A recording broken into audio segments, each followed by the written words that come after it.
ভারত ও পাকিস্তানের মধ্যকার চলমান সংঘাত তৃতীয় দিন পার করেছে, কিন্তু এই সংঘাত আর এই দুই দেশের মধ্যে সীমাবদ্ধ নেই। নানাভাবে জড়িয়ে পড়েছে বিশ্বের অন্যান্য পরাশক্তিগুলো। এর মধ্যে মুখ্য ভূমিকায় যেমন আছে চীন, তেমনি আছে তার প্রতিপক্ষ আমেরিকা ও পশ্চিমা মিত্ররা। কিভাবে? দক্ষিণ এশিয়ার এই সংঘাতে জড়িয়ে পড়া পাকিস্তান তার সামরিক বাহিনীর জন্য ৮১% অস্ত্র কেনে চীন থেকে। গত ৫ বছর ধরে এমনটাই হয়ে আসছে। আর ভারত বিশ্বের দ্বিতীয় সবচেয়ে বড় অস্ত্র ক্রয়কারী দেশ। দেশটি তার অত্যাধুনিক অস্ত্রের অর্ধেকের বেশি কেনে আমেরিকা ও তার মিত্রদের কাছ থেকে। ফলে বর্তমানে সংঘাত আসলে চীন ও পশ্চিমা দেশগুলোর যুদ্ধ প্রযুক্তির পরীক্ষাগারে পরিণত হয়েছে। কে কাকে ঘায়েল করল, এই হিসাব ভারত ও পাকিস্তানকে যেমন আন্দোলিত করছে, তেমনি সুখের সাগরে ভাসাচ্ছে, আবার ভাবাচ্ছে চীন, আমেরিকা, ফ্রান্স সহ অন্যান্য দেশকে। বিশেষ করে চীনের 4.5 জেনারেশনের J-10C যুদ্ধবিমান ব্যবহার করছে পাকিস্তান। এই যুদ্ধবিমান থেকে হামলা চালিয়ে ভারতের অত্যাধুনিক ফ্রান্সের তৈরি রাফাল, রাশিয়ার তৈরি Su-30, MiG-29কে ভূপাতিত করেছে বলে দাবি করেছে পাকিস্তান। ঘটনাটি ছিল মঙ্গলবার দিবাগত রাতের। এখন পর্যন্ত ভারতীয় পক্ষ এই ধরনের ক্ষয়ক্ষতির কথা স্বীকার করেনি, কিন্তু বুধবার সকালেই সেনজেন স্টক এক্সচেঞ্জে J-10C যুদ্ধবিমান উৎপাদক প্রতিষ্ঠান AVIC চেংডুর এয়ারক্রাফটের শেয়ারের দাম বেড়ে যায় 17%। আর পাকিস্তানের পররাষ্ট্র মন্ত্রণালয়ের পক্ষ থেকে এই দাবি জানানোর পর দিন বৃহস্পতিবার তা আরও 20% বেড়ে যায়। এ বিষয়ে পাকা প্রমাণ পাওয়ার আগেই চীনা নাগরিক ও সামরিক শ্রেষ্ঠত্বে আগ্রহীদের খুশির বন্যা বয়ে যায় সামাজিক যোগাযোগ মাধ্যমে।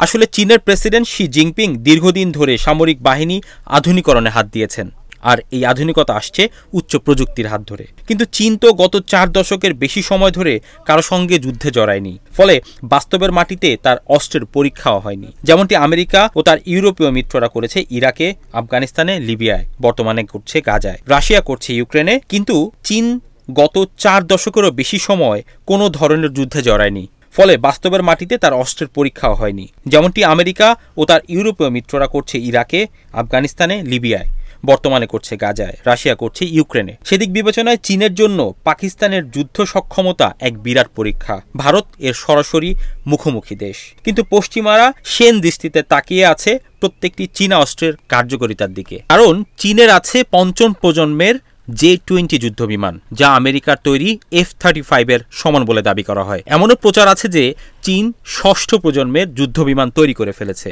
যা J-36 নামেই পরিচিত। 2030 সালে এই যুদ্ধবিমান যুক্ত হবে চীনের সামরিক বাহিনীতে। চীনের এই অস্ত্রশস্ত্রের বিষয়টি এতই গোপন যে তাদের প্রতিপক্ষ তেমন কোনো ধারণাই পায় না। এ কারণে পাকিস্তানে ব্যবহৃত চীনা অস্ত্রের দিকে অতি আগ্রহ সারা বিশ্বের।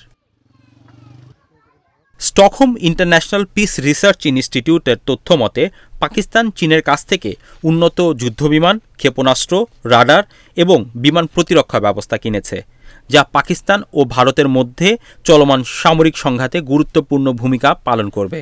এমনকি পাকিস্তান চীনের সহযোগিতায় যৌথভাবে বেশ কিছু অস্ত্রও তৈরি করেছে। এগুলো আদপে চীনেরই প্রযুক্তি।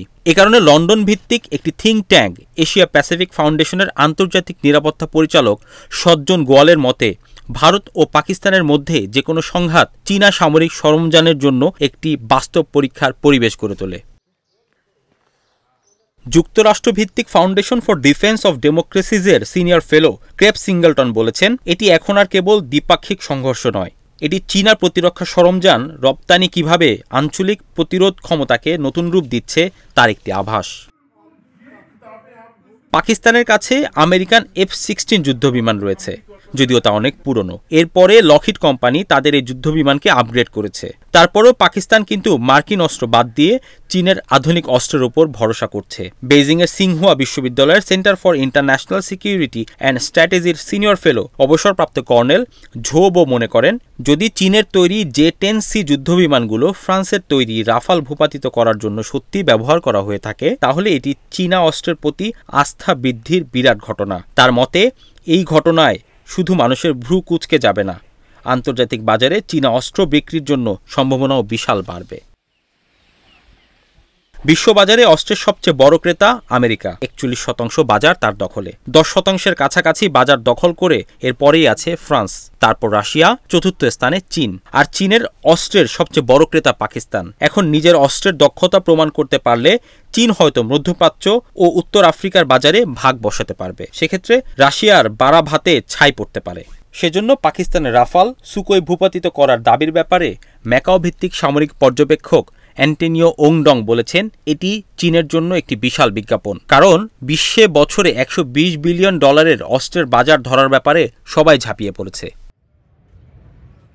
তবে পাকিস্তানের সাফল্য দাবি ও চীনের স্বপ্ন সবকিছুর মধ্যে অনেকগুলো যদি ও কিন্তু আছে। পশ্চিমারা কিন্তু বসে নেই। পশ্চিমা বিশেষজ্ঞরা বলছেন, প্রথম দিন ভারত যে এতগুলো জায়গায় ক্ষেপণাস্ত্র হামলা চালালো তা ঠেকাতে কেন পারল না পাকিস্তান? কারণ তাদের কাছে তো চীনের তৈরি অত্যাধুনিক আকাশ প্রতিরক্ষা ব্যবস্থা আছে। লন্ডনের প্রতিরক্ষা বিশেষজ্ঞ গোয়েলের দাবি, যদি চীনের তৈরি রাডার বা ক্ষেপণাস্ত্র ব্যবস্থা ভারতীয় আক্রমণ শনাক্ত করতে বা প্রতিরোধ করতে ব্যর্থ হয়, তবে এটি বেইজিংয়ের অস্ত্র রপ্তানির বিশ্বাসযোগ্যতার জন্যও খারাপ।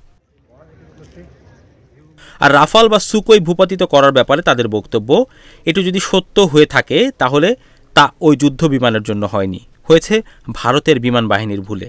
তারা ঠিক মতন প্রস্তুতি নেয়নি। আমেরিকা ভিত্তিক ফাউন্ডেশন ফর ডিফেন্স অব ডেমোক্রেসিজের বিশ্লেষক সিঙ্গেলটন বলছেন, ভারত যদি একাধিক যুদ্ধ বিমান হারায় তাহলে এটি তার বিমান বাহিনীর প্রস্তুতি নিয়ে গুরুতর প্রশ্ন উত্থাপন করবে। রাফাল আধুনিক, কিন্তু তার টিকে থাকার বিষয়টি নির্ভর করবে ব্যবহারের ওপর।